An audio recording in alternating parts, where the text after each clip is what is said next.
The Beach Boys, beaching away on BBC Radio Sheffield. Vic's in at 11 o'clock with all the fun and games, and I'm looking forward to listening to that as I go off to Stoke-on-Trent. But I'm in the studio at the moment with Harrison Carter, member of the UK Youth Parliament, who's going off to Belfast on Thursday to talk about politics and things. He's brought 3 objects in. We've heard about the harmonica he can't play.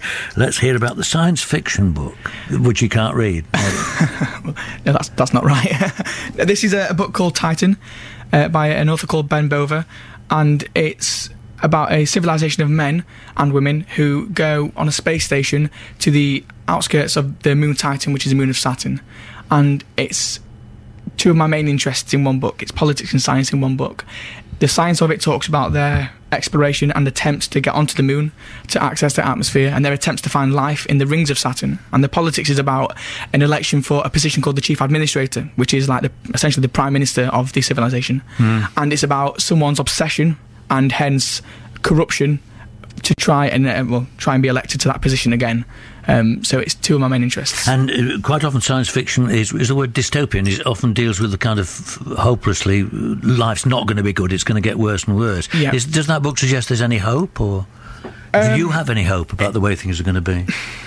It does suggest there's going to be hope. It suggests actually that, what interests me most about this book is the way in which people are able to live in such a tiny place, and there are so many people there, and the way they've been able to access another form of life, the way they're able to adapt somewhat, and that's mostly what interests me about this book. But the biggest thing about it is that when the election for the Chief Administrator position, there's a woman who actually isn't political. She hasn't had a political career, but she is an advocate. She's an activist of the people, and she gets elected in the end.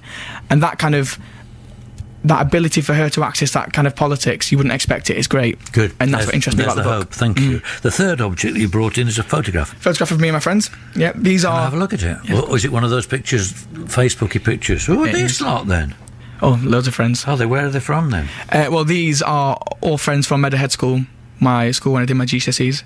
And they're all making kind of gestures? All making gestures. I didn't mean to point, I was asking something about the camera, but there you go. Oh, yeah. It's a good photo. And what does the picture tell us about you? Why do you value it?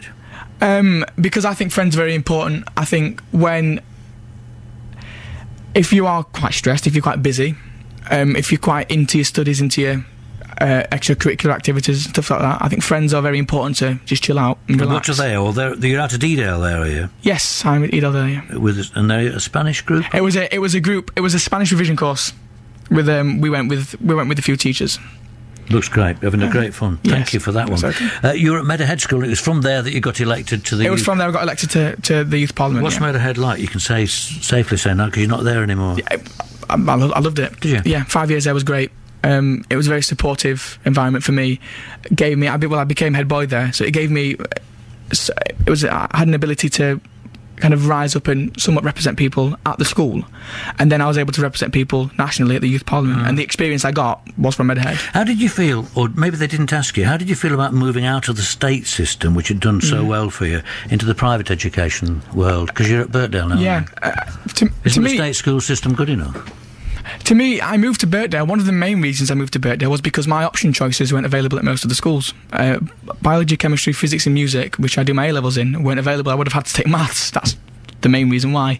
But also I had a lot of friends at Birkdale. And the state system, to me, there's nothing wrong with it. It's done a lot for me. And I think I'm a prime example, I hope, of how the state system is a success. So, I push you then. Yeah. And your dad works in education too, He does, yeah. He's. Do you not, both of you, feel a little bit guilty about not trusting the state system? Because it's all right for other people's kids, but not for you. No, I've always trusted the state system.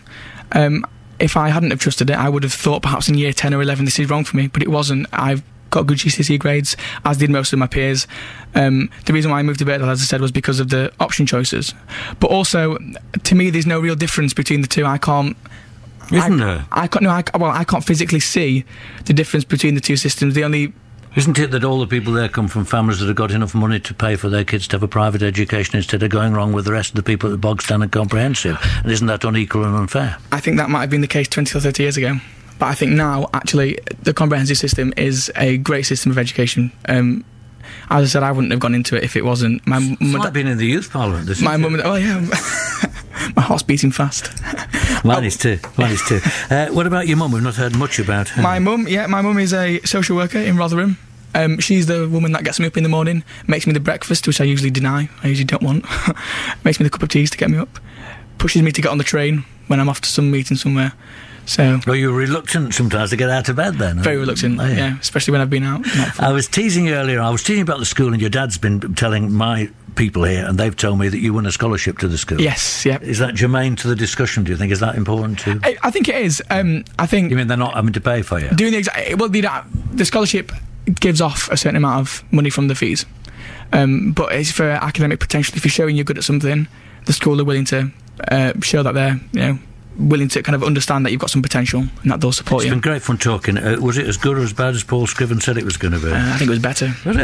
Yeah, I think so. You charmer. Will you tell me, please, how you reacted when you hear me saying what you should be doing instead of going to Belfast to take part in the United Kingdom Youth Parliament was to be chasing girls and drinking lager? What was your reaction to that? My reaction to that was I do both of those activities. Dear. Yes, so in some other time, yesterday I was out with friends doing various things. Great. Today I'm here with you. Good. I'm glad you're on, thank you. Your dad's never been here before, and I hope he hasn't. No. Been severely discomforted. Thank you very much for coming in. It's been great. My love to Christina and to your nan in Mablethorpe. Yes, thank you. Tell us she can listen to it again on the iPlayer if she wants. My guest today, and the story of his lifetimes, and harmonica, book, and pictures of himself in Edale. Thank you, Harry, very much indeed.